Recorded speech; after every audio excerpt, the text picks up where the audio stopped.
अरे क्या तुम हर वक्त पढ़ते ही रहते हो? चलो अब उठो, देखो गाड़ी आई हुई है मुरम्मत के लिए। मोटर वर्कशॉप के मालिक वसीम ने अली को झड़का। अली ने इत्मीनान से जवाब दिया, अच्छा उस्ताद, बस ये एक सवाल हल कर लूं, फिर आया। वसीम ने मुंह बनाकर कहा, कुछ नहीं बनता उन किताबों से, काम करो और पैसे कमाओ। तब अली ने बहुत मजबूत लहजे में कहा, उस्ताद आप देखना, मैं जरूर एक दिन पढ़ लिख कर बड़ा आदमी बनूंगा और आपके पास अपनी गाड़ी ठीक कराने आऊंगा।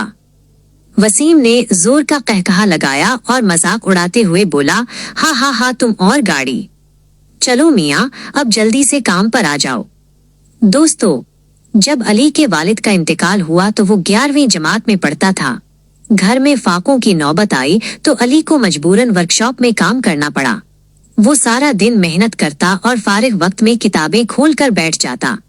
लोग ताने देते, मजाक उड़ाते, पर अली को अल्लाह की जात पर पूरा यकीन था कि उसकी मेहनत कभी जाया नहीं जाएगी। वक्त गुजरता गया। अली ने बेहतरीन नंबरों से इम्तिहान पास किया और फिर एक बड़ी यूनिवर्सिटी से डिग्री हासिल की। कई साल बाद एक उधेड़ उम्र का मैकेनिक अपनी दुकान पर बैठा था कि एक शानदार गाड़ी आकर रुकी। गाड़ी से एक नौजवान निकला और आवाज दी, भाई जरा देखना, मेरी गाड़ी का टायर पंक्चर हो गया है। मैकेनिक फौरन बाहर निकला और बोला, जी बाबूजी, अभी देखता हूँ। नौजवान ने गौर से देखा और चौंक कर बोला, अरे उस्ताद वसीम, आप? वसीम मैकेनिक ने हैरत से अपनी आंखें मिली। अली, तुम और ये गाड़ी? अली ने फख्र से मुस्कुराते हुए कहा, जी उस्ताद जी, मैंने कहा था ना कि एक दिन मैं काबिल बनकर दिखाऊंगा।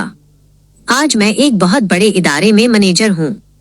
उस्ताद वसीम का सर शर्मिंदगी से झुक गया और वो धीमी आवाज में बोले, हाँ बेटे, तुमने सच कर दिखाया। हम ही नादान थे जो तुम्हारा मजाक उड़ाते रहे।